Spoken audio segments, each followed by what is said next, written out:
വയനാട് പുൽപ്പള്ളി വാടാനക്കവല ജനവാസ മേഖലയിൽ കടുവയിറങ്ങി. കൃഷിയിടത്തിൽ തുടരുന്ന കടുവയെ പിടികൂടാനായി വനംവകുപ്പ് പ്രദേശത്ത് ക്യാമറകളും കൂടും സ്ഥാപിച്ചു. വാടാനക്കവല വനമൂലികയ്ക്ക് സമീപമുള്ള കൃഷിയിടത്തിലാണ് കഴിഞ്ഞ ദിവസം കടുവയെ കണ്ടത്.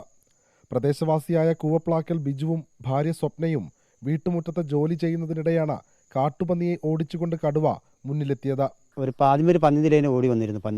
പന്നി ഓടി വന്നപ്പോൾ നമ്മൾ വലിയ അത്ര സ്പീഡും അല്ല, അത്രയല്ല, താഴെ നിന്ന് കയറി എന്നൊരു ക്ഷീണം കൊണ്ടായിരിക്കും. അത് നല്ല വെയിലുണ്ട്. അന്നേരം ആ പന്നിയെ പോയി ഞാൻ ഇതെന്താ പന്നി ഇത്ര മെല്ലെ പോകുന്ന, പട്ടി കുറയ്ക്കുന്നുമില്ല, എന്തറിയാൻ വേണ്ടി ഞാൻ ഇവിടെ വന്ന് നോക്കി. ഇവിടെ വന്നിട്ട് ഒന്ന് പന്നി ഇതിനെ ബസ് ചെയ്തു.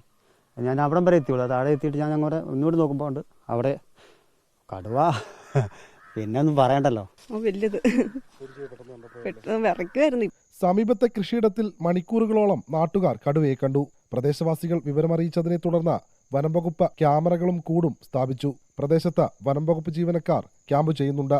റിപ്പോർട്ടർ, വയനാട്.